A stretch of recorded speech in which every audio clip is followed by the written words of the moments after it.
अस्सलामुअलैकुम सामीन। 22 रजबुल मुरज्जब की तारीख शुरू हो चुकी है। 14 फरवरी है।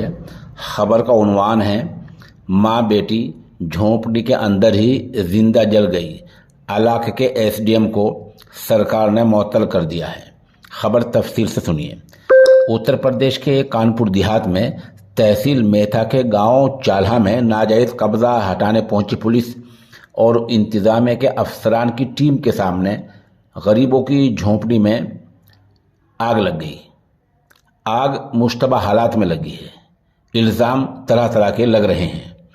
इस हादसे के वक्त मां परमिला और बेटी नेहा अंदर मौजूद थी। दोनों को बचाने की कोशिश में घर का मालिक और हलके का थाना इंचार्ज झुलस गए हैं, मगर मां बेटी और कई बकरियां मर गई हैं, उनको बचाया नहीं जा सका है। कानपुर देहात के इस वाक़े ने सबको चौंका दिया है। घर वाले आखिरी रसूमात अदा होने नहीं दे रहे थे और इस ताल्लुक से मकान और सरकारी मुलाजमत की मांग कर रहे थे।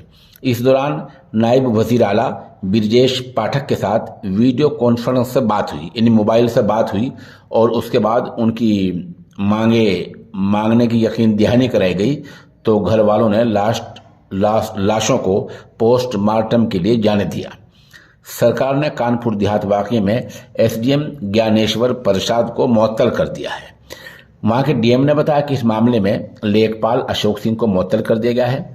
डिविजनल कमिश्नर ने लेखपाल की गिरफ्तारी की तस्दीक की है। माँ बेटी की मौत का मामला सियासी सतह पर भी गरमाने लगा है। समाजवादी पार्टी के कौमी जनरल सेक्रेटरी शिवपाल सिंह यादव ने एक ट्वीट में लिखा कि कानपुर में कब्जा हटाने आई इंतजामिया के सामने माँ बेटी ने खुद को आग लगा ली और पुलिस तमाशा देखती रही। बिल्डोजर चलाने और तजावुजात हटाने के जोश में इंतजामिया अपने हवास क्यों खो रही है? क्या औरतों को बाइख्तियार बनाने और बेटी बचाओ बेटी पढ़ाओ की बात सिर्फ कागज़ तक महदूद है? अफसरान ने इस मकान के बाहर पुलिस फोर्स को तैनात कर दिया है और सियासी नेताओं को वहाँ से दूर रखा जा रहा है। बताया जा रहा है कि पुलिस ने समाजवादी पार्टी के एमएलए को कानपुर देही इलाके में जाने से रोक दिया है। बहरहाल ये मामला कल का है। 24 घंटे हो गए हैं और 24 घंटे के अंदर अब वहाँ के एसडीएम को मुअत्तल कर दिया गया है और जो घर वालों की मांग थी उनके बारे में सरकारी तौर पर यकीन दहानी करा दी गई है कि मांगों को माना जा रहा है।